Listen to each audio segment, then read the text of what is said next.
Join us for a heartwarming tale of Rafaela, a young woman who feels out of place in the world until she finds connection at an animal sanctuary.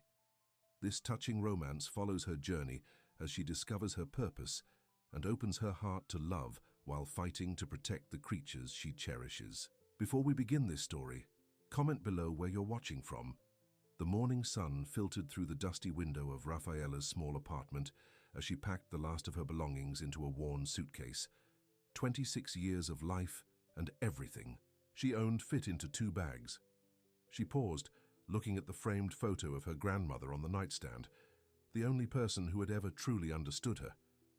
"I'm doing this for you, Grandma," Rafaela whispered, touching the glass gently. "You always said I needed to find my place in the world." 3 months had passed since her grandmother's funeral. The apartment felt empty now, haunted by memories, and the echoing words of neighbors who had always called her strange or the weird girl who talks to animals. Rafaela tucked her long brown hair behind her ear and took one last look around. This small town had never felt like home. People stared when she rescued injured birds, laughed when she spoke softly to stray cats, and whispered behind her back about how she was too much for some and not enough for others. Her phone buzzed with a message. It was from the animal rescue farm that had responded to her desperate application. They needed someone temporary to help with the animals, room and board included. It wasn't much, but it was enough to start over. 2 hours later, Rafaela's old, blue car rumbled down a dirt road, kicking up dust as she approached Rolling Hills Farm. The property sprawled across gentle slopes with white fences outlining horse paddocks. In the distance, she could see a cluster of wooden buildings. Some looked like stables, others like small shelters. As she parked near the main house, an elderly woman emerged onto the porch. "You must be Rafaela," the woman called out, her smile warm and welcoming. "I'm Martha, the housekeeper. Mr. Cavalcanti is out checking the fences, but he'll be back soon." Rafaela nodded, suddenly shy. "Thank you for the opportunity. I don't have much experience working on a farm, but I love animals, and I'm a hard worker." Martha's eyes crinkled at the corners. "That's all anyone can ask for, dear. Come on, I'll show you to your cabin." The small wooden cabin sat at the edge of the property, close enough to the animal shelters that Rafaela could hear the occasional neigh of horses and bleating of goats. It was simple: a bed, a small kitchen area, a bathroom, and a rocking chair by the window, but it was clean and peaceful. "It's perfect," Rafaela said, already feeling the knot in her chest loosen a little. "Dinner's at 6 in the main house," Martha explained. "But Mr. Cavalcanti said you might want to see the animals first. The rescue center is just down that path." After Martha left, Rafaela unpacked quickly and headed toward the rescue center. As she approached, she could see various enclosures, some for larger animals like horses, others for smaller creatures. A colorful parrot squawked from a large cage near the entrance. "Hello, beautiful," the parrot called out. "Beautiful day, beautiful day." Despite herself, Rafaela smiled. "Yes, it is a beautiful day." "Who's there?" A deep voice called from inside one of the stables.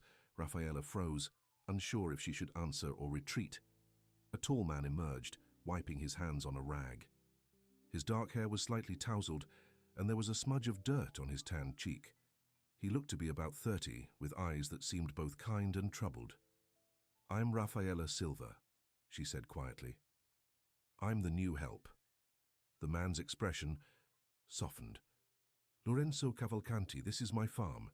He glanced behind him at the stable. "And these are my other responsibilities." He gestured for her to follow him inside, where a young foal was huddled in the corner of a stall looking frightened. "This is Luna," he explained. "She was abandoned by her mother and nearly starved before we found her. She's still scared of most people." Without thinking, Rafaela knelt down, keeping her movements slow and deliberate. She began to hum softly, a lullaby her grandmother used to sing to her. The foal's ears perked up. "She likes music," Rafaela said, not looking at. Lorenzo focused entirely on the nervous animal. Sometimes it helps them feel safe when nothing else will. Lorenzo watched in silence as the foal cautiously approached Rafaela, eventually allowing her to stroke its muzzle. "You have a way with them," he said finally, something like surprise. in his voice? Raffaella shrugged. Animals are honest. They don't pretend to like you if they don't. They don't judge you for being different. Lorenzo studied her for a moment. Martha will show you around properly tomorrow. For now, get settled in. The work starts early here. With that, he turned and left, leaving Raffaella with the foal, who now seemed reluctant to let her go. Don't worry, she whispered to Luna. I'm not going anywhere. The next few days fell into a rhythm. Raffaella woke before dawn, helped feed the animals, cleaned stalls, prepared medications, and assisted with treatments for the injured creatures. The farm housed not only horses, but also goats, sheep, a few cows, and a collection of smaller animals. Rabbits, ducks, chickens, cats, and dogs. Each had a story. The three-legged dog who'd been hit by a car, the goat with a twisted horn who'd been rejected by its herd, the ancient parrot, named Professor, who'd outlived 3 owners, and now spent his days repeating phrases like, "Time for tea and don't forget your keys." Raffaella found herself talking to them all, telling them about her day, about her grandmother, about the small hopes she carried inside. For the first time in years, she felt at peace. Here, her tendency to prefer animals over people wasn't seen as strange, it was valuable. What she didn't realize was that she was being watched. Lorenzo had noticed how she stayed late to hand-feed a sickly lamb, how she fashioned a small blanket from scraps of fabric for an elderly dog whose joints ached in the cool mornings, how she spoke to each animal not as if they were pets, but as if they were friends who deserved respect. One evening, as the sun was setting, Raffaella was in the cow barn, tending to an older cow named Bella, who had been rescued from a dairy farm. The cow had a respiratory infection, and Raffaella had spent extra time making sure she was comfortable, even hand-sewing a large covering to keep her warm during the night. As she carefully draped the covering over Bella, she didn't hear Lorenzo enter the barn. "Who cares like this and deserves the world," he said softly, almost to himself. Startled, Raffaella turned. For a moment their eyes met, and something passed between them, a recognition perhaps of kindred spirits. Then slowly Raffaella smiled, a small, genuine smile that brightened her entire face. It was the first time Lorenzo had seen her truly smile, and something shifted inside him. This quiet woman with gentle hands had awakened something he thought long buried, a feeling of possibility. "Thank you for the work you're doing here," he said more formally, clearing his throat. "The animals respond to you." Raffaella nodded, suddenly shy again. "They just need someone to see them, really see them." "Yes," Lorenzo replied, his gaze intent. "That's exactly what they need." As the weeks passed, Raffaella began to come out of her shell bit by bit. She still preferred the company of animals, but she joined the farm staff for dinner most evenings, listening more than talking, but occasionally sharing stories about the animals' progress. Martha noticed the change in both Raffaella and Lorenzo. The young woman was standing taller, speaking more confidently, and Lorenzo, well, Martha hadn't seen him look at anyone the way he looked at Raffaella, when he thought no one was watching. One rainy afternoon, Raffaella was in the small infirmary, building, treating a rabbit's injured paw when Lorenzo came in, soaked from the downpour. "I thought you might need help moving the new arrivals," he said, shaking water from his hair. Raffaella nodded, focused on her task. The wildlife rescue brought 3 more raccoons. They need the large cage in the back room.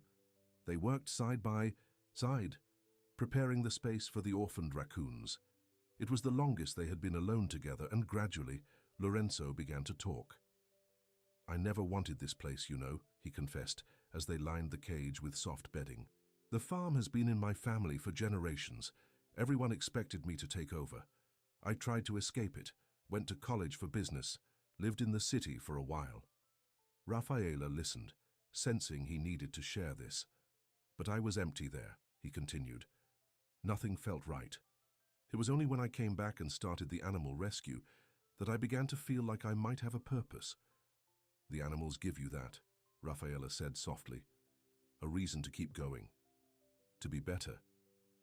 Lorenzo looked at her intently. "Yes, exactly. No one else has ever understood that." The moment was broken by Martha calling that the wildlife rescuers had arrived with the raccoons. But something had changed between them. A door had been opened. That night, Raffaella couldn't sleep. She kept thinking about Lorenzo's words, about the way he looked at her as if she was saying exactly what he needed to hear. It frightened her a little. People had always disappointed her. Whenever she had opened up in the past, it had ended in rejection or ridicule. But the animals trusted him, and Raffaella had learned to trust their judgment. As dawn broke, Raffaella headed to the stables earlier than usual. To her surprise, Lorenzo was already there, mucking out stalls, a job usually left to the farmhands. "Couldn't sleep," he explained. When he saw her questioning look, "Me neither," she admitted. They worked in companionable silence until he asked, "Why animals? What made you choose them over people?" Raffaella paused, leaning on her pitchfork. "People called me weird my whole life because I felt things too deeply. I cried when birds hit windows. I spent my allowance buying food for strays. No one understood, except my grandmother." She swallowed hard. "Animals never told me I was too much or not enough. They just accepted what I gave them." Lorenzo stopped working and faced her. "I think what you give is beautiful," he said simply. Before Raffaella could respond, they heard the sound of tires on gravel. A sleek red sports car was coming up the drive, looking entirely out of place on the rustic farm. Lorenzo's expression changed instantly. His jaw tightened, his eyes grew cold. "I need to deal with this," he muttered, heading toward the house. Curious despite herself, Raffaella followed at a distance. From the stable doorway, she watched as a stunning blonde woman stepped out of the car. Everything about her screamed money and sophistication, from her designer clothes to her perfectly styled hair. "Lorenzo, darling," the woman called out, air-kissing his cheeks. "Surprise, I've come to rescue you from this quaint little setup." Even from a distance, Raffaella could see how Lorenzo's entire body had tensed. "Vanessa, what are you doing here?"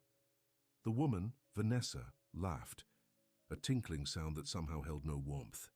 "Is that any way to greet your fiancé?" Fiancé. The word hit Raffaella like a physical blow. Of course, someone like Lorenzo wouldn't be alone, wouldn't be interested in someone like her. She retreated into the stable, heart pounding. It was happening again. Just when she thought she might belong somewhere, just when she had started to feel a connection. Reality crashed in. She was the odd girl, the one who didn't fit, who was always too strange for the real world. Back in her cabin that evening, Raffaella heard a knock at the door. She opened it to find Martha, concern written on her face. "You missed dinner, dear," the older woman said. "And you've been avoiding the main house all day." Raffaella forced a smile. "Just tired. I think I'll start looking for another job soon. This was only temporary anyway." Martha frowned. "This is about Vanessa, isn't it? Don't let that woman scare you off. She and Lorenzo have been over for more than a year." "She called herself his fiancée," Raffaella pointed out. "Ex-fiancée," Martha corrected firmly. She broke it off when he decided to turn part of the farm into an animal sanctuary instead of the luxury resort her daddy wanted to invest in. Now she's back because her father's business is struggling, and suddenly the farm looks good again. Raffaella didn't know what to say. Hope and fear battled within her. "He's been different since you arrived," Martha continued. "Happier, more focused. Don't give up on him just yet."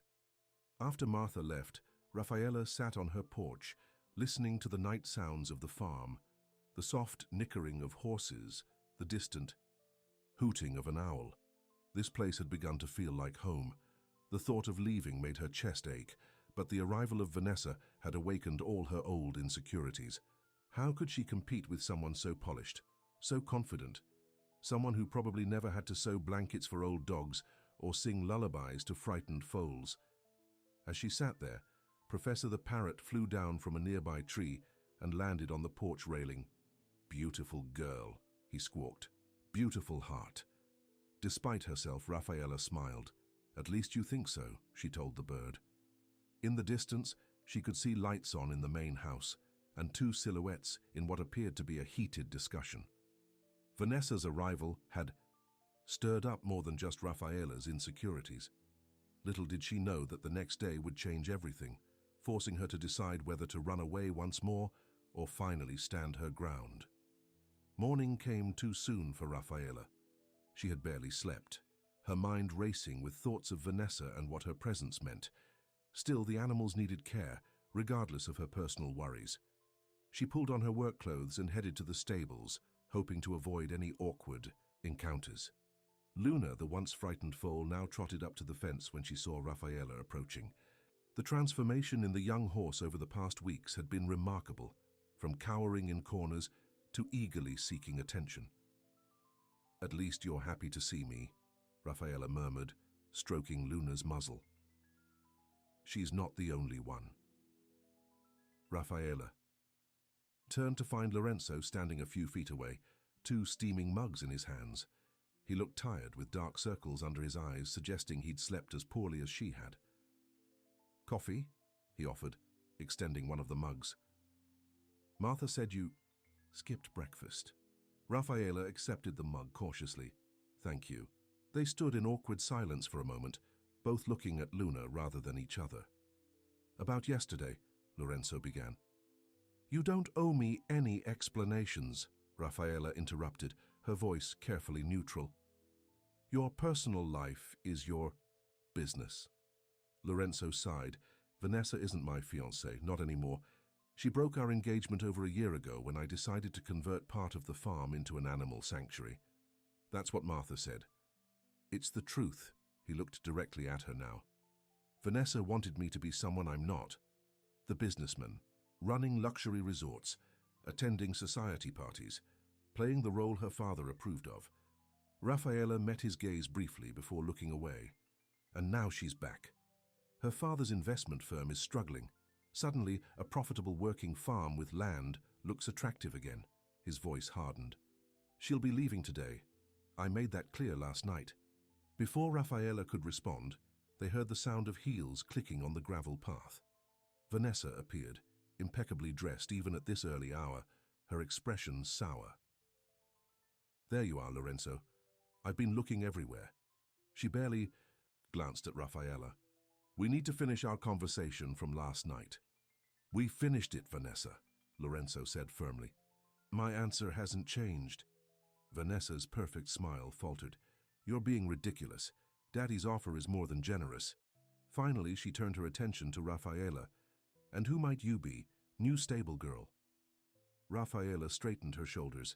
"I work with the rescue animals." Vanessa laughed, the sound cutting. "How quaint. You always did have a weakness for strays, Lorenzo. Remember that mangy cat you insisted on keeping in our apartment?" "That mangy cat is now the healthiest barn cat we have," Lorenzo replied coldly. "Well, while you're playing Dr. Dolittle, real business opportunities are passing you by." Vanessa stepped closer to him, lowering her voice to a purr. "We were good together, Lorenzo. We could be again. Think about what I'm offering." Rafaela set down her coffee mug on a fence post. "I should get to work. The goats need feeding." She walked away quickly, her chest tight. Whatever was between Lorenzo and Vanessa was clearly complicated. She had no right to insert herself into it, no matter what Martha had said. Throughout the morning, Rafaela threw herself into her work, finding comfort in the routine of caring for the animals. She meticulously cleaned wounds, administered medications, and spent extra time with the newest arrivals, 3 elderly dogs rescued from a hoarding situation. It was past noon when Martha found her brushing one of the dogs, a small, shaggy creature with cloudy eyes. "There you are," the housekeeper said. "You missed lunch too. At this rate, you'll waste away." Rafaela managed a small smile. "I'm not very hungry." Martha sat down on a nearby stool. "Vanessa's gone, you know. Left in quite a huff, too, tires spitting gravel." Despite herself, Rafaela felt a flicker of relief. "That woman never did understand what this place means to Lorenzo," Martha continued, "or what he means to this place. His grandfather built this farm from nothing. His father expanded it. But Lorenzo, he's the one who gave it heart." Rafaela continued brushing the dog, who had fallen asleep under her gentle touch. "The animal sanctuary was his idea," Martha explained. After his father died 2 years ago, everyone expected him to sell off this part of the land. It wasn't profitable, but instead he converted it, used his own money to build the shelters. "Why are you telling me this?" Rafaela asked softly. "Because he sees something in you, girl, something important, and I think you see it in him too." Martha stood up. "Don't let Vanessa or your own fears stand in the way of that." After Martha left, Rafaela sat for a long time, the sleeping dog warm against her leg. The old Rafaela would have already been packing, ready to run from the complication, the potential for hurt. But something had changed in her since coming to Rolling Hills Farm. She had begun to put down roots, to feel a sense of belonging she'd never experienced outside of her grandmother's home. Later that afternoon, as storm clouds gathered on the horizon, Rafaela was checking on Bella, the elderly cow. The animal's breathing seemed easier today, a good sign that the medication was working. "You're looking better," she told Bella, stroking her broad head. "Soon you'll be out in the pasture with the others." Thunder rumbled in the distance, and Bella shifted nervously. "It's okay," Rafaela soothed. "Just a little storm. We're safe in here." "She doesn't like thunderstorms," Lorenzo said, entering the barn. "Never has since we rescued her." Rafaela nodded, continuing to stroke the cow. "Many animals don't. They feel the change in air pressure before we do." Lorenzo approached slowly, standing on the other side of Bella. "I've been looking for you. All day." "I've been busy," Rafaela replied, not meeting his eyes. "Vanessa's gone," he said, "for good this time." "So I heard." The first heavy raindrops began to hit the barn roof, a rhythmic pattering that soon intensified. Outside, the wind picked up, whistling through the cracks in the old wooden walls. "My father wanted me to marry her," Lorenzo said suddenly. "It was practically arranged. Our families have known each other for years. Her father was a powerful businessman. The merger, as my father called it, would have secured the farm's future." Rafaela remained silent, sensing he needed to tell this story. "I tried to be what they wanted. I proposed to Vanessa with my grandmother's ring, planned the society wedding, started wearing suits instead of jeans." He gave a bitter laugh. "And I was miserable, empty. Then my father died and everyone expected me to continue his plans, develop the land, modernize, expand." Lightning flashed, followed by a loud crack of thunder. Bella lowed nervously, and both Rafaela and Lorenzo automatically moved to comfort her. "But I couldn't do it," Lorenzo continued, his voice low. "I kept thinking about all the injured wildlife we'd found on the property over the years, the abandoned pets people dumped near our fences. I thought maybe, just maybe, I could do something different, something that mattered." Their hands brushed as they both stroked Bella's side, and Rafaela felt a jolt that had nothing to do with the lightning outside. "Vanessa left when I told her about my plans for the sanctuary. Said I was throwing away my future, embarrassing her in front of her friends. Maybe she was right." He looked directly at Rafaela now. "But for the first time, I felt like I was doing something real." Rafaela finally met his gaze. "I understand that," she said softly.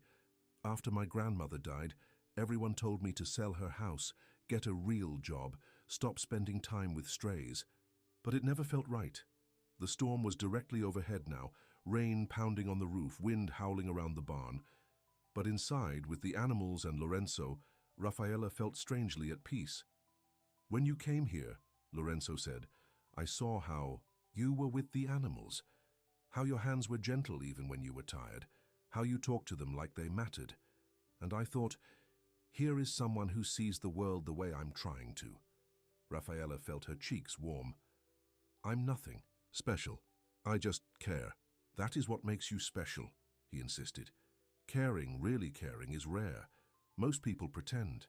They care when it's convenient, when it looks good, when they get something in return." Another flash of lightning, another rumble of thunder, but less intense now. The storm was beginning to move away. "I should check on the other animals," Rafaela said, suddenly overwhelmed by the intensity in his eyes. "That's the baby?" he asked, his voice filled with awe. "That's her," Eduarda said. "It's a girl." "A girl," he repeated, his eyes shining. "She's beautiful." Dr. Helena watched them with a knowing smile. Everything looks great, Eduarda. I want to see you again in 4 weeks, sooner if you have any concerns. As they left the clinic, Eduarda felt lighter than she had in months. She had a healthy baby girl growing inside her. She had found medical care. And she had Augusto by her side, looking at her with such warmth it made her heart ache. "We should celebrate," he said as they walked back to his truck. "How about lunch at Rosa's Cafe? Best empanadas in 3 counties." Rosa's Cafe was a charming little restaurant with checkered tablecloths and friendly service. Rosa herself, a round woman with a booming laugh, came to take their order. "Augusto Pereira," she exclaimed. "Twice in 1 week. To what do we owe the pleasure?" "Special occasion, Rosa," he said, grinning. "We're celebrating." Rosa's eyes moved to Eduarda, then to her belly, then back to Augusto. Her eyebrows rose questioningly. "This is my friend Eduarda," Augusto explained. "She just had her first ultrasound. It's a girl." "A baby girl." Rosa clapped her hands together. "Wonderful news. Lunch is on the house. That's not necessary." Eduarda began. "Nonsense," Rosa interrupted. "In Valle Verde we celebrate new life. It's tradition." She winked at Augusto. "And it's about time we had some good news around here." After Rosa left to get their drinks, Eduarda leaned across the table. "Do people think, are they assuming the baby is yours?" Augusto looked uncomfortable. "Probably. People talk. Does that bother you?" She thought about it for a moment. "I don't know, does it bother you?" His eyes met hers, serious and sincere. "No, it doesn't bother me at all." The moment was interrupted by the cafe door banging. "Open!" Camilla stood there, her face flushed with anger. Behind her was an older man with steel-grey hair and cold eyes, a man who radiated power and authority. "There you are," Camilla said, striding toward their table. "I've been looking all over for you." "Camilla," Augusto said, standing. "What's wrong?" "What's wrong?" she repeated, her voice rising. "What's wrong is that my fiancé is parading around town with another woman." She turned her glare on Eduarda. "And not just any woman, a pregnant one." The older man stepped forward. "Augusto," he said, his voice like ice. "Perhaps you'd like to explain what's going on." "Sebastian," Augusto acknowledged with a stiff nod. "This is Eduarda Santos. She's staying at the farm temporarily. I was just helping her get settled in Valle Verde." "By taking her to lunch? To Rosa's?" Camilla demanded. "That's our place, Augusto." The entire cafe had gone silent, everyone watching. The drama unfolded. "Camilla, please," Augusto said quietly. "You're making a scene." "I'm making a scene?" She laughed bitterly. "You're the one with your hands all over her in public." "That's not true," Eduarda said, finding her voice. "Augusto has been nothing but a gentleman." Sebastian Ferreira turned his cold gaze on Eduarda. "Young woman, I don't know who you are or what you think you're doing, but Augusto is engaged to my daughter. They have been since they were teenagers." "That's not exactly," Augusto began. "Not now," Sebastian cut him off.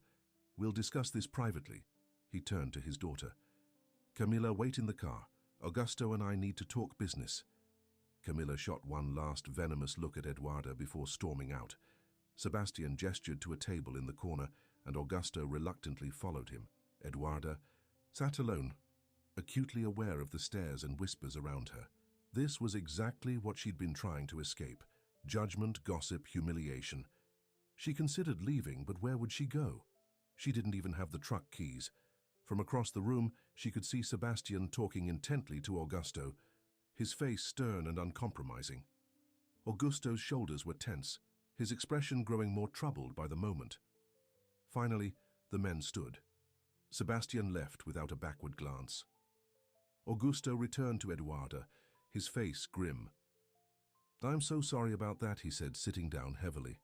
"What did he say to you?" she asked. Augusto ran a hand through his hair.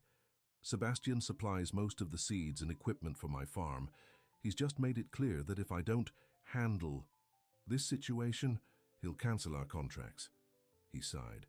"Without those supplies, I could lose everything."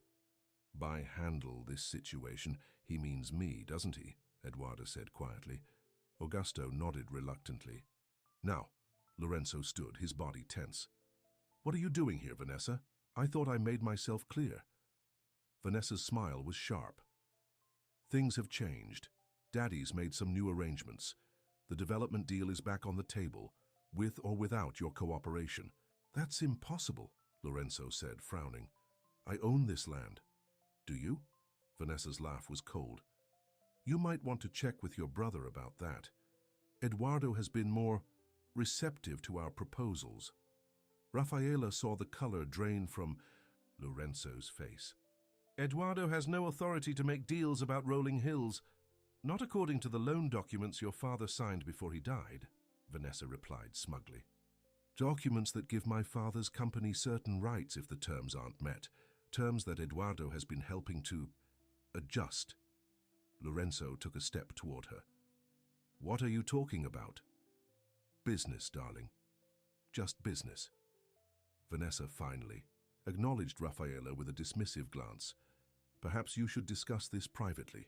Send your little animal whisperer back to her cabin.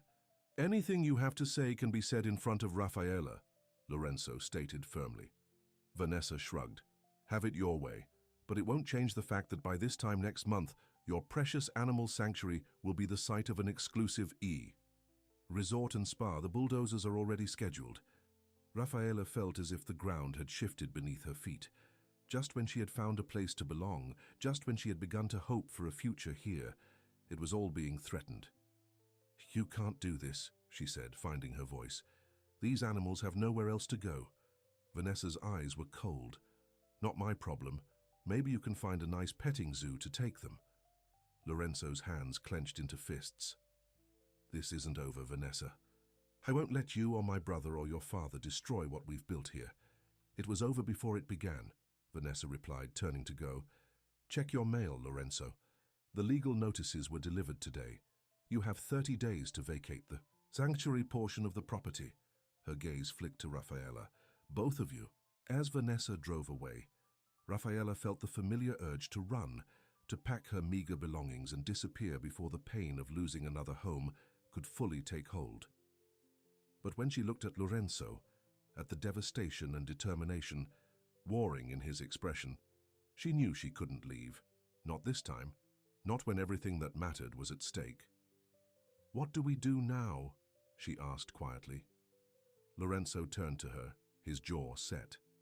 We fight, he said simply. For the animals. For the sanctuary. He reached for her hand, his grip warm and steady. For us. In that moment, standing under the vast starlit sky, surrounded by the nighttime sounds of the farm they both loved, Rafaela made her decision. She wouldn't run away this time. Whatever came next, whatever battle they faced, she would stay and fight alongside Lorenzo, because this place, these animals, this man, was worth fighting for. Morning arrived with a heavy silence hanging over Rolling Hills Farm. Rafaela had barely slept, her mind racing with worries about the sanctuary's future.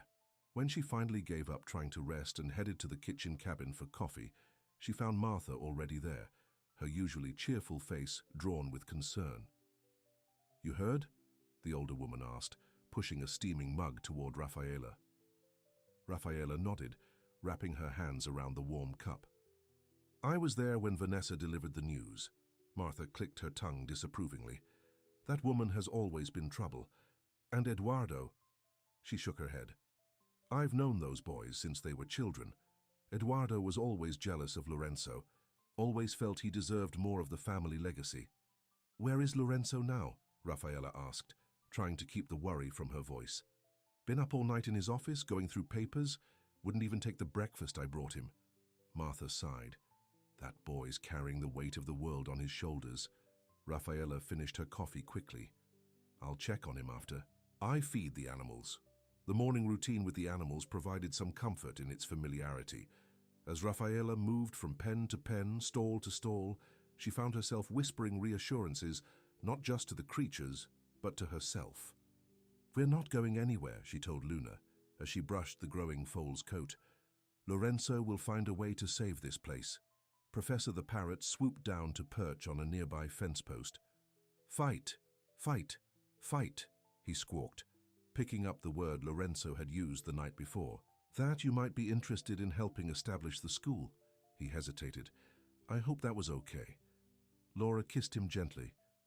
More than okay. They sat in comfortable silence for a while, enjoying the fading light and each other's presence. "I was thinking," Gabriel finally said. "The house has that second bedroom we never use. It could make a good office for you. Somewhere to plan lessons, grade papers, whatever teachers do." Laura smiled at his attempt to sound casual. "Are you asking me to move in officially?" Gabriel's arm tightened around her. "I'm asking you to make it your home, our home." He turned to look at her directly. "I know we said we'd take it slow, but the truth is, I don't want to spend another night without you there." Laura touched his face, tracing the lines that had softened over the past month. "Neither do I." "It won't always be easy," Gabriel warned. "I've been alone a long time. I'll make mistakes. I'll need space sometimes. And I'll have days when grief hits me out of nowhere," Laura replied. "Days when I miss Lucas so much I can barely breathe." She rested her head against his chest, hearing the steady beat of his heart. "But we'll face those days together." Gabriel kissed the top of her head. "Together," he agreed.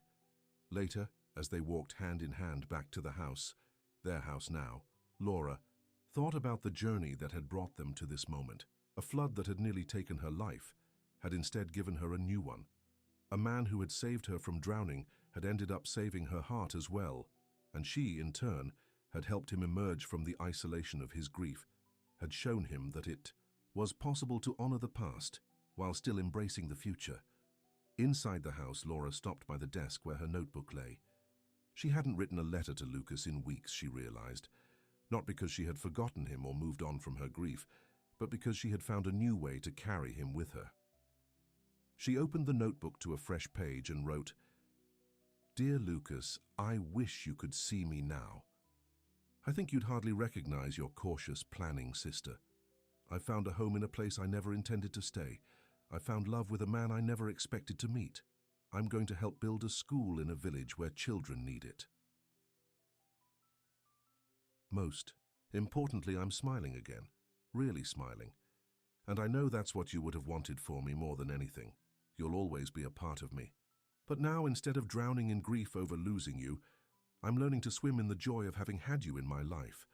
And in a strange way, you led me here, to this village, to Gabriel, to my new beginning.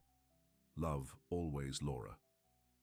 She closed the notebook, knowing it might be the last letter she would write to her brother.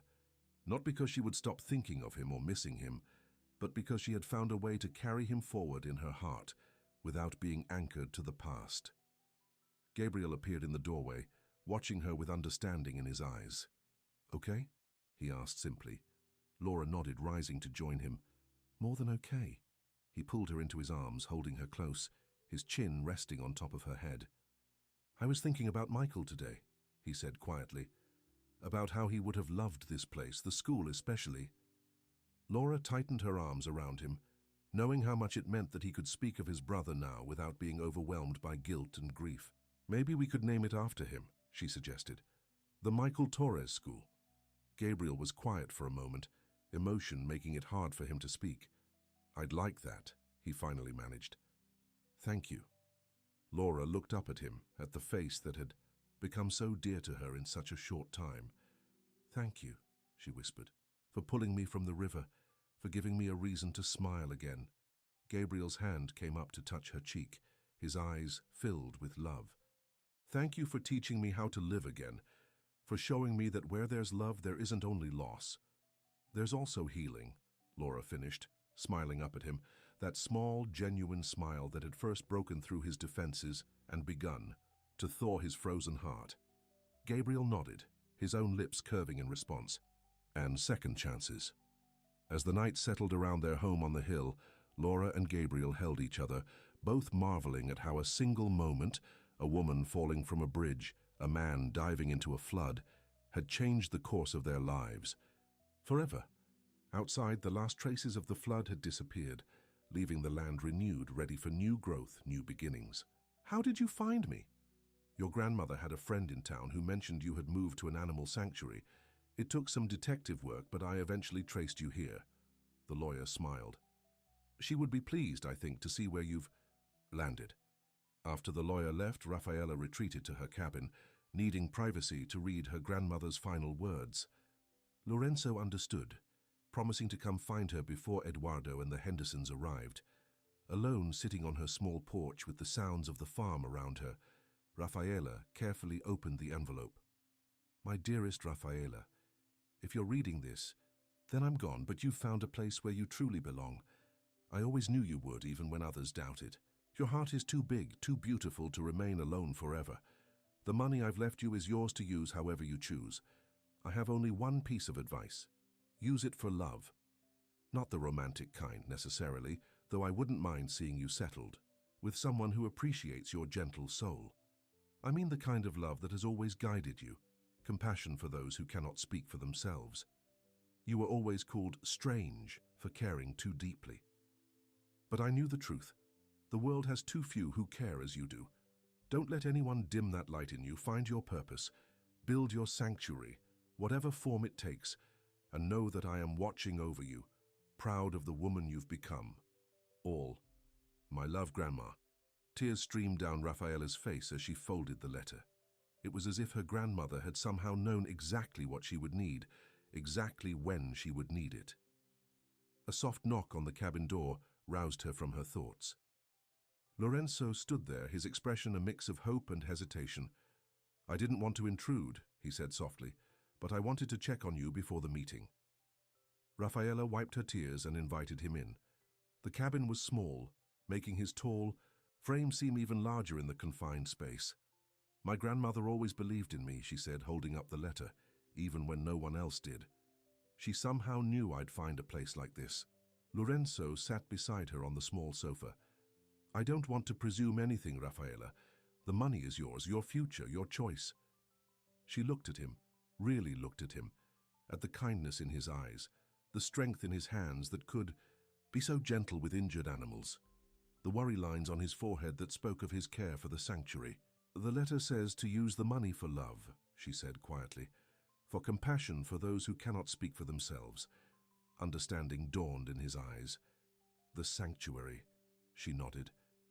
It's not enough on its own, but combined with what you can, raise. It might be enough to save this place, he finished, hope lighting his features. He took her hands in his. But Rafaela, this is your inheritance, your future. I can't ask you to. You're not asking, she interrupted. I'm offering. This place, these animals. She paused, gathering her courage. You. This is where I belong, where I want to be. The moment hung between them, full of unspoken feelings. Slowly Lorenzo reached up to touch her cheek, wiping away a lingering tear. Since the day you arrived, he said softly, watching you with the animals, seeing your gentle hands and kind heart, I've been falling in love with you, but I was afraid to say it, afraid you'd run away. Rafaela's heart pounded. I've spent my life running from people who didn't understand me, but you see me, really see me. I do, he whispered, leaning closer. And you're beautiful. Their first kiss was gentle, tentative, like two people who had been hurt before and were afraid to hope. But as Lorenzo's arms wrapped around her, Rafaela felt something settle in her soul, a sense of coming home that she had never experienced with another person. When they finally broke apart, Lorenzo rested his forehead against hers. We still have a fight ahead of us. I know, she replied, but we'll face it together. They arrived at the main house just as a sleek black car pulled up the driveway, followed by Vanessa's red sports car. Lorenzo squeezed Rafaela's hand once before letting go, his posture straightening as he prepared to confront their adversaries. Eduardo Cavalcanti emerged from the black car first, a shorter, slighter version of Lorenzo, with the same dark hair but a sharper face and calculating eyes. Behind him came an older man in an expensive suit, Harold Henderson, Vanessa's father, and finally, Vanessa herself, looking triumphant. Brother, Eduardo greeted with a cold smile. I see you've received our notice. Eduardo, Lorenzo replied evenly. We need to talk. Yes, we do, Eduardo agreed, his gaze shifting dismissively to Rafaela. Perhaps in private. Anything you have to say can be said in front of Rafaela, Lorenzo stated firmly. Vanessa laughed. Still clinging to your little animal keeper? How quaint. Harold Henderson, a silver-haired man with hard eyes, cut in. Let's dispense with the pleasantries. The situation is simple. The loan terms have not been met. We're exercising our right to reclaim the property. You mean you're taking advantage of a clause my father added without my knowledge? Lorenzo countered. A clause that Eduardo has apparently been helping you enforce. Eduardo shrugged. Business is business, brother. Father always said you were too soft for the real world. This farm could be making 3 times the profit if you'd stop wasting resources on abandoned animals. Those abandoned animals are living beings, Rafaela said, unable to stay silent. They deserve care and compassion. Compassion doesn't pay bills, Henderson replied coldly. Now we can make this difficult or easy. Easy means you vacate the sanctuary portion of the property within 30 days. Difficult means we take you to court and you lose everything. There's a third option, Lorenzo said calmly. We pay off the loan. In full, Eduardo laughed. With what money? The sanctuary operates at a loss, and the farm's profits barely cover operating expenses. We have the money, Rafaela stated, stepping forward. Or we will, very soon. Vanessa's confident expression faltered slightly. You're bluffing. We're not, Lorenzo replied. And according to the loan agreement, if we pay the full amount plus interest within the 30-day period, all claims against the property are null and void. Henderson's eyes narrowed. Technically, yes, but we're talking about nearly $500,000. We're aware of the amount, Lorenzo said. Now, unless there's anything else, I believe this meeting is concluded. The confidence in Lorenzo's voice was so convincing that Henderson actually seemed momentarily unsettled. But Eduardo wasn't so easily deterred.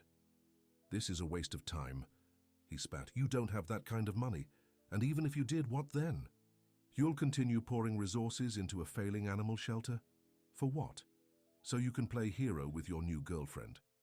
Lorenzo's jaw tightened, but before he could respond, Rafaela spoke. Your brother isn't playing at anything, she said, her quiet voice somehow commanding attention. He's building something meaningful, something that matters, not just to the animals but to the people who volunteer here, the children who visit, the community that benefits. Eduardo rolled his eyes. Save the speech for your fundraisers. It doesn't change the financial reality. Maybe not, Rafaela continued, but it changes lives, including mine. She turned to Henderson. Mr. Henderson, before you bulldoze this sanctuary, I invite you to actually see what goes on here. Meet the animals you're so eager to displace. Understand what will be lost. Henderson regarded her with mild surprise, as if he hadn't expected such directness from the quiet woman. An interesting proposition, he said finally. But ultimately, irrelevant.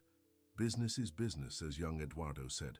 Then we'll see you in 30 days, Lorenzo concluded, with a check for the full amount. After their visitors departed, the brave front Lorenzo had maintained crumbled slightly. We still need another 200,000, he said quietly. Even with your inheritance and what I can gather, we're short. Then we'll find it, Rafaela insisted. We have 30 days. The next 3 weeks became a blur of activity. Rafaela and Lorenzo worked tirelessly on multiple fronts, caring for the animals, reaching out to potential donors, organizing emergency fundraisers, and exploring every possible avenue for additional funds. Rafaela's inheritance came through quickly, thanks to Mr. Jenkins' efficiency. Lorenzo managed to sell some valuable family heirlooms and obtain a smaller loan using his personal vehicles as collateral. Martha contributed her modest life savings, refusing to take no for an answer. This place is my home too, the older woman insisted. Has been for 40 years since I came to work for Lorenzo's grandfather. I'll not see it destroyed by greed. Word spread through the community about the sanctuary's plight. Local businesses held fundraisers. Children broke open piggy banks. Families brought in donations large and small. But as the deadline approached, they were still short by nearly $50,000. We're running out of time, Lorenzo said one evening as they sat on the porch of the main house, exhausted from another day of fundraising efforts. Rafaela leaned against his shoulder, drawing strength from his presence. In the midst of the crisis, their relationship had deepened, forged in the fire of their shared battle. Each night ended with tender moments stolen between strategy sessions. Each morning began with renewed determination to fight for their shared dream. "Something will come through," she said, trying to sound more confident than she felt. It has. Too, just then, Martha hurried out to the porch waving an envelope. "This just arrived by courier," she said breathlessly. "It's from Mrs. Henderson." "Mrs. Henderson," Lorenzo repeated, confused. "Harold's wife?" He opened the envelope to find a short note and a check. His eyes widened as he read the note aloud. "Mr. Cavalcanti, at my daughter's urging, I visited your sanctuary yesterday while you were in town. I saw firsthand the work being done there, particularly by the young woman who took time to show me each animal and tell me their stories. My husband has always been driven by profit, but there are some things more valuable than money. Enclosed, please find a check for $50,000, my personal contribution to your cause. It comes with one condition, that my name never be mentioned to my husband in connection with this donation.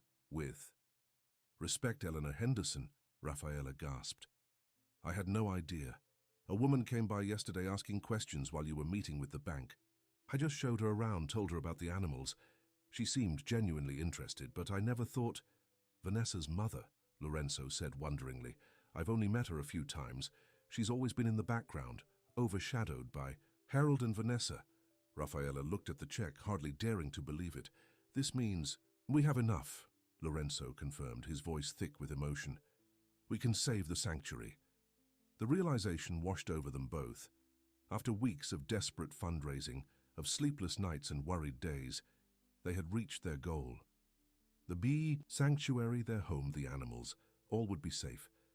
Lorenzo pulled Rafaela into his arms, lifting her off her feet in a joyful embrace. When he set her down, his eyes were shining with unshed tears. "We did it," he whispered. "Together." The day of reckoning arrived with clear skies and a gentle breeze. Rafaela stood beside Lorenzo on the steps of the main house as the now familiar procession of vehicles approached. Eduardo's black car, Henderson's silver luxury sedan, Vanessa's red sports car. The visitors emerged, confidence evident in their strides.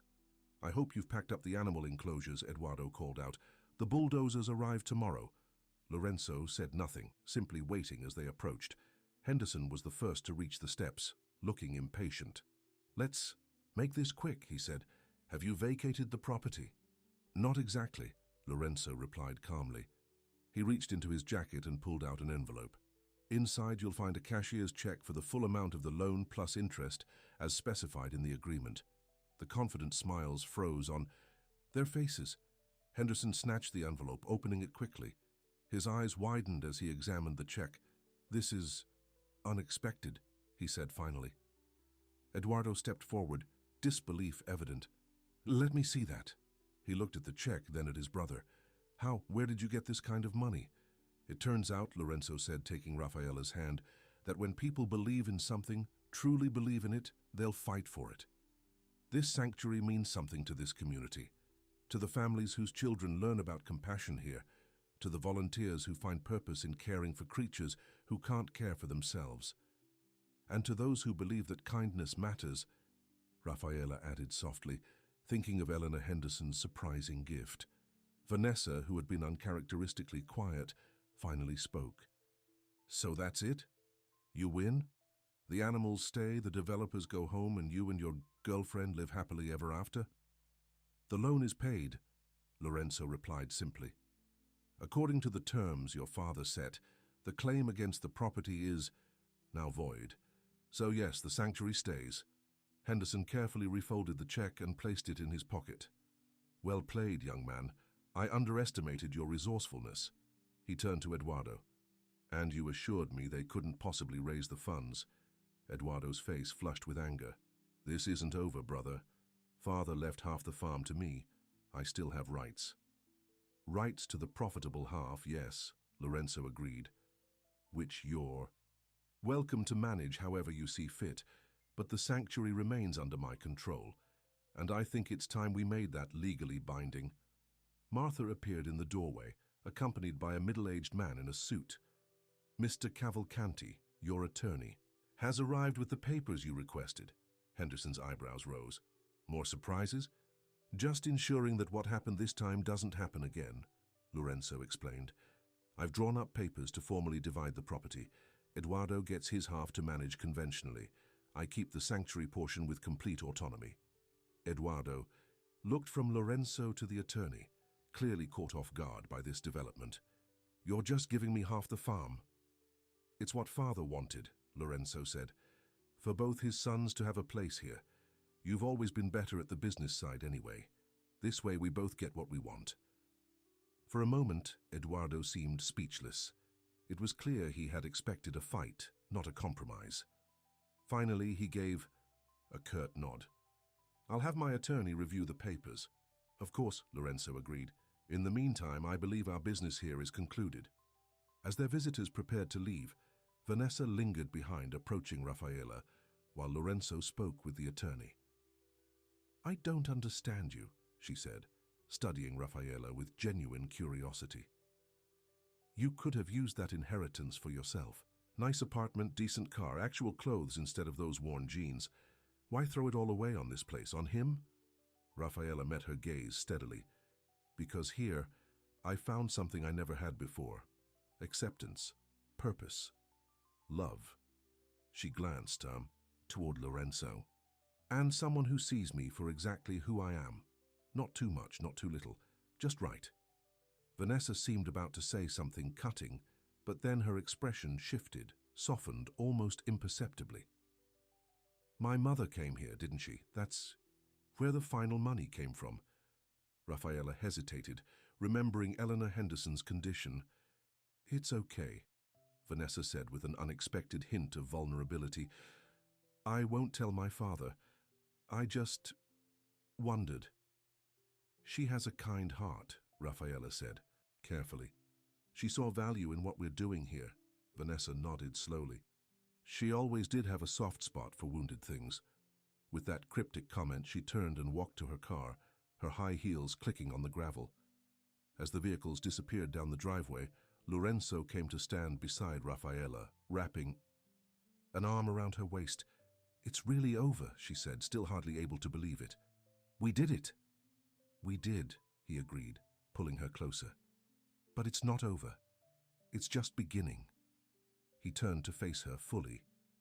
This place has always been my responsibility, my burden in many ways. But with you here, it's become something more. A dream, a future, a home. Rafaela leaned into his embrace, feeling the steady beat of his heart against her cheek. For someone who never belonged anywhere, who was always too strange, too sensitive, finding a home means everything.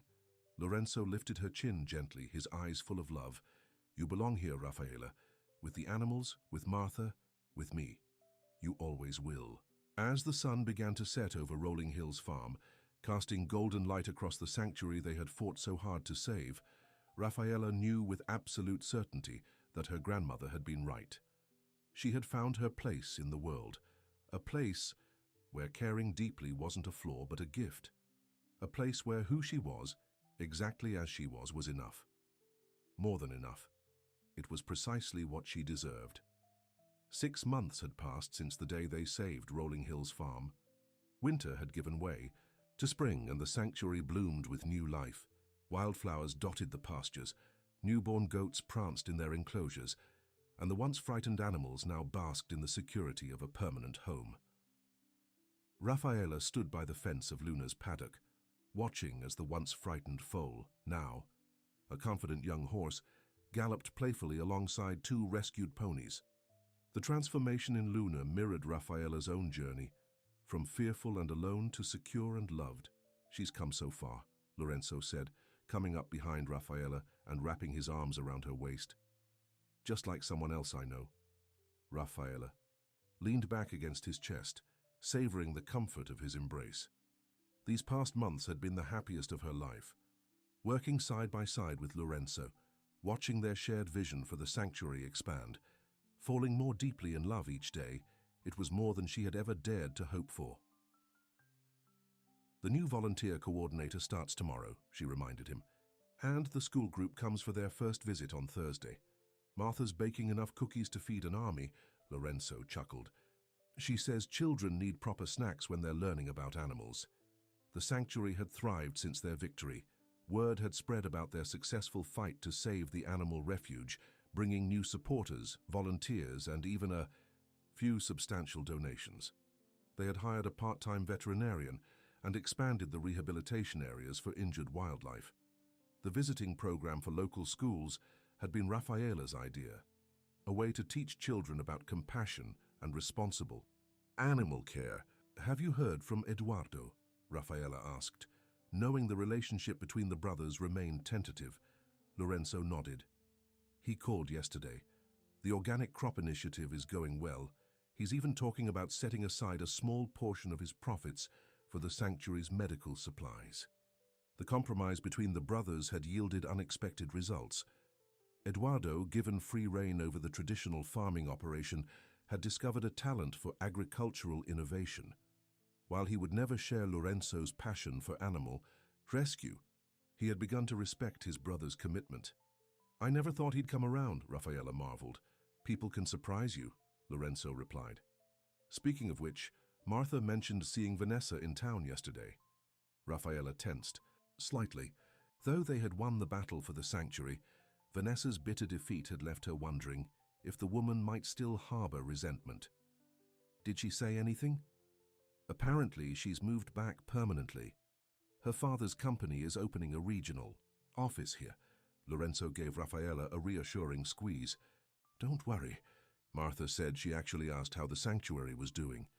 Before Rafaela could respond, they heard the sound of a car coming up the driveway. It wasn't the usual time for visitors, and they weren't expecting deliveries. "Were you waiting for someone?" Lorenzo asked. Rafaela shook her head, curiosity piqued. They walked together toward the main house, just as a modest sedan parked in the visitor area. A woman emerged, elegant, silver-haired, with a dignified bearing that seemed both familiar and out of place on the farm. "Mrs. Henderson," Lorenzo said with surprise as they approached. Eleanor Henderson smiled warmly. "Mr. Cavalcanti, Ms. Silva, I hope you don't mind my unannounced visit." "Not at all," Rafaela assured her, genuinely pleased to see the woman whose generous donation had saved the sanctuary. "Would you like to come inside? Martha just made fresh lemonade." They settled on the wide porch of the main house, the afternoon sun casting dappled shadows through the old oak tree. Martha brought out a tray of lemonade and her famous oatmeal cookies before discreetly withdrawing. "The sanctuary looks wonderful," Mrs. Henderson commented, her gaze taking in the well-maintained buildings and happy animals in the distance. "Even better than when I visited last." "Thanks in large part to you," Lorenzo acknowledged. "Your contribution made all the difference."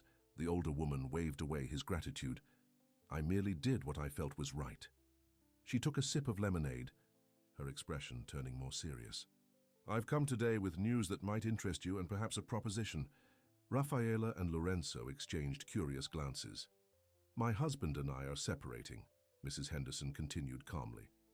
"After 42 years of marriage, I've decided it's time to live my remaining years according to my own values." "I'm sorry," Rafaela said automatically, though she sensed the woman wasn't seeking sympathy. Mrs. Henderson smiled.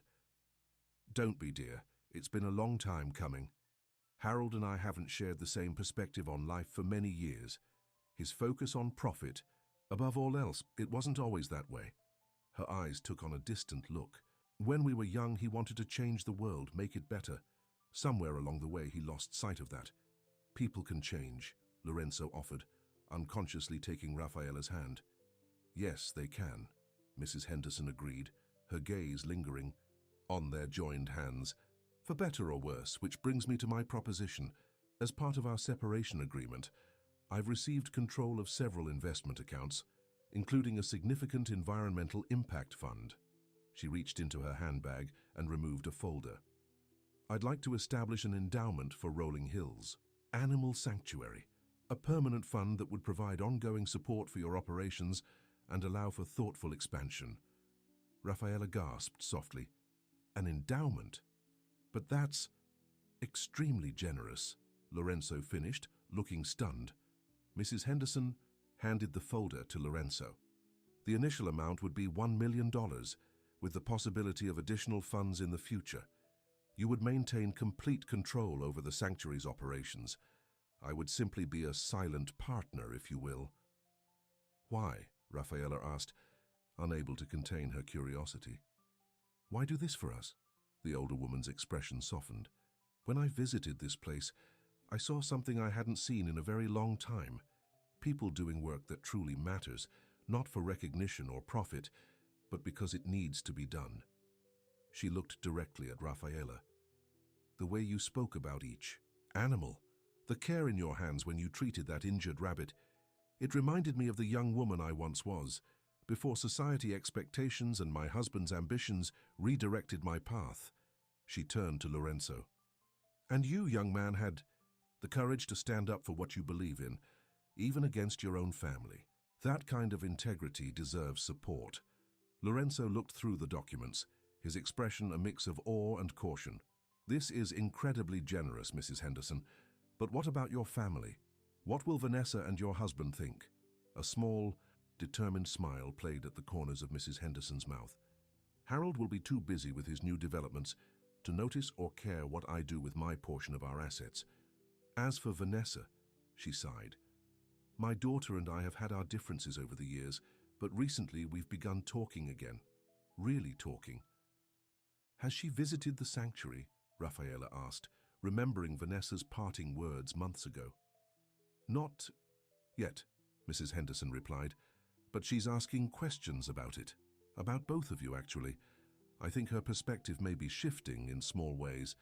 She mentioned something about her mother always having a soft spot for wounded things. Rafaela smiled, recognizing her own words repeated back to her. Everyone deserves a second chance, she said softly. Indeed they do, Mrs. Henderson agreed. Now, shall we discuss the details of this endowment? I have a few thoughts about expanding. Your wildlife rehabilitation program. The remainder of the afternoon passed in productive conversation. By the time Mrs. Henderson departed, the framework for the sanctuary's future was taking shape, more secure and expansive than Rafaela or Lorenzo had ever imagined possible. They stood arm in arm, watching the elegant sedan disappear down the driveway. I can hardly believe it, Rafaela said, still dazed by the turn of events. Just when we thought we were stable, this happens. Lorenzo pulled her close.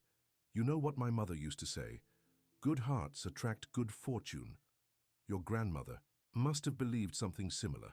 The mention of her grandmother brought a warm smile to Rafaela's face. She would have loved this place, loved seeing what we've built together. Speaking of building together, Lorenzo said, his tone shifting slightly, there's something I've been wanting to ask you. He led her away from the house, toward the small rise on the eastern edge of the property, their favorite spot to, watch the sunset. As they reached the top, Rafaela gasped. There, nestled among wildflowers, was a picnic blanket with a small basket and bouquet of freshly cut flowers. Martha helped me set this up earlier, Lorenzo explained, looking slightly nervous. I was planning this for tonight, but after Mrs. Henderson's visit, it feels like the perfect moment. Rafaela's heart began to race as he guided her to sit on the blanket. The view from here encompassed the entire sanctuary, the barns, the pastures, the small pond where rescued ducks now swam happily. Their home. Lorenzo took both her hands in his. Rafaela, when you first arrived here, I was drowning in responsibilities, trying to hold on to a dream that everyone told me was foolish. I was lonely, even surrounded by animals and people who depended on me. He reached out to tuck a strand of hair behind her ear, his touch gentle. Then I saw you with Luna, singing. That lullaby, your hands so careful, so kind. His face held a complex mixture of emotions, sadness, wonder, and something else she couldn't quite name. They stayed that way for a long moment, his hand on her belly, the evening breeze whispering around them, until the baby stilled and Joachim slowly withdrew his hand. Isabella loved this time of day, he said quietly. She used to say the world looked softer at sunset, like all the hard edges got smoothed away. Ana Clara didn't respond, sensing he needed to speak without interruption.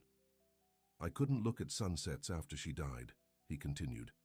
Couldn't bear the beauty of it without her. I'd work until it was fully dark or stay in my study with the curtains drawn. "And now?" Ana Clara asked gently. Joachim turned to look at her, his eyes reflecting the fading light. "Now I'm sitting here watching one with you." The simple statement held volumes. Ana Clara felt tears prick her eyes, unexpected and unwelcome. She blinked them away, but not before Joachim noticed. "I've upset you," he said, frowning. "No," she assured him. "It's just hormones, probably. Pregnant women cry at everything." He didn't look convinced, but he didn't press the issue. As darkness fell, they went inside, each to their separate rooms, but something had shifted between them.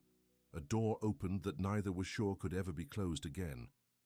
The following Saturday, Joachim surprised everyone by announcing that work would end at noon. "It's the annual harvest festival in town," he explained during breakfast. "Anyone who wants to go can take one of the trucks."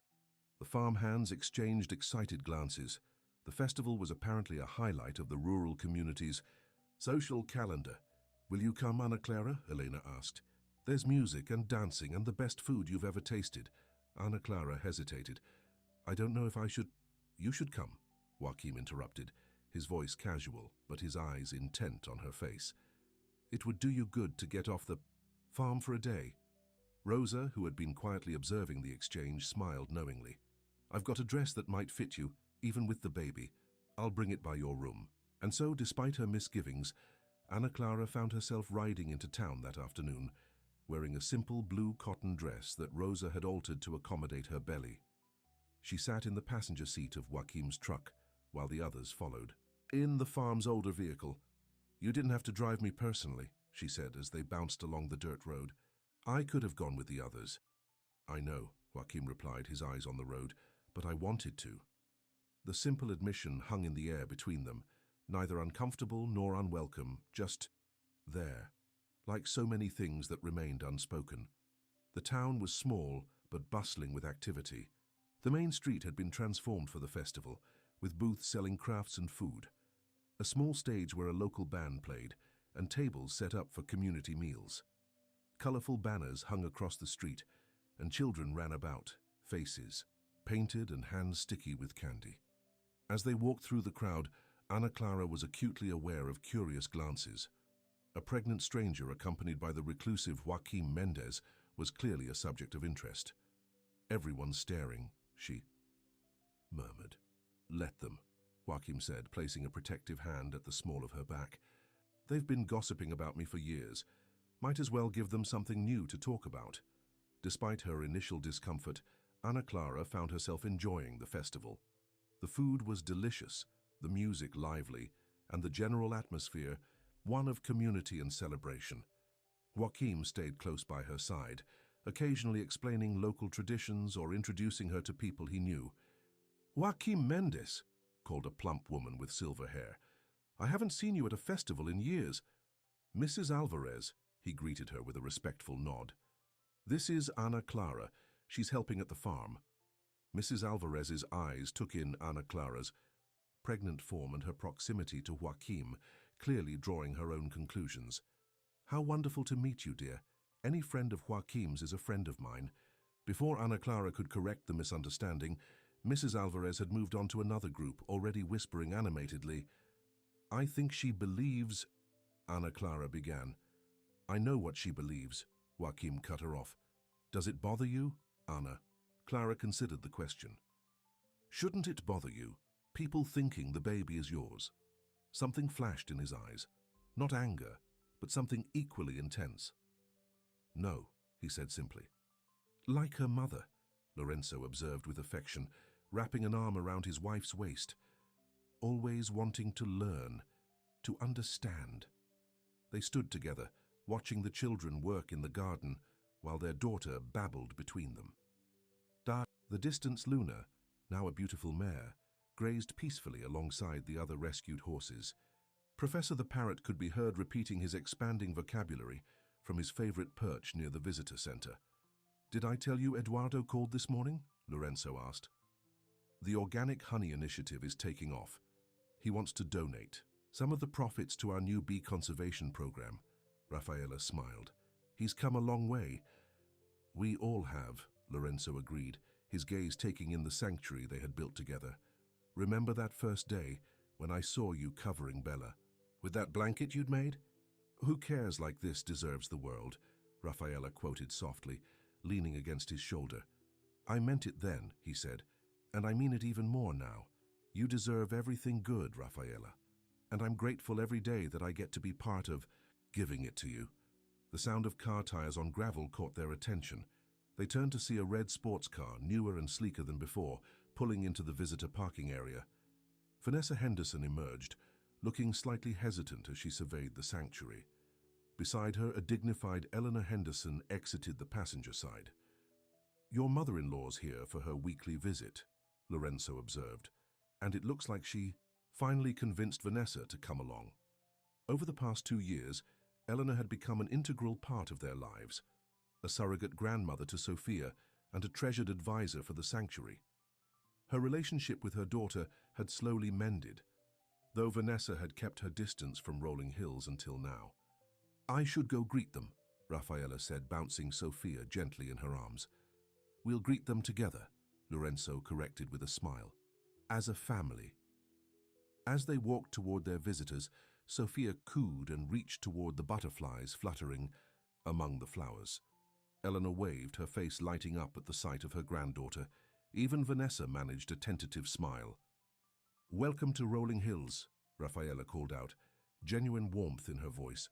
The sanctuary they had fought so hard to save had become more than a refuge for animals. It had become a place of healing for people too. For Eduardo, finding purpose beyond profit. For Eleanor, rediscovering her values and rebuilding her relationship with her daughter. For Vanessa, perhaps beginning to see the world through different eyes.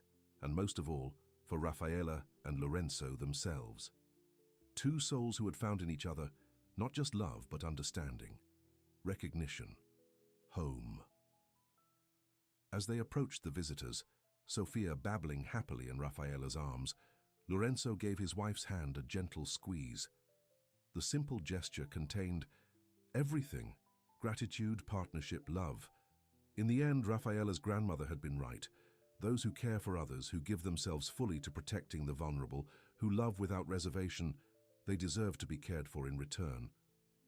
They deserve to be seen, to be valued, to be loved for exactly who they are. They deserve the world, and sometimes, if they're lucky, they find it, not in grand gestures or dramatic declarations, but in the quiet moments of everyday compassion. In hands that heal, hearts that understand, and love that accepts without condition, just as Rafaela had found hers at Rolling Hills Farm, among the animals she cherished and the family she had built, one act of kindness at a time.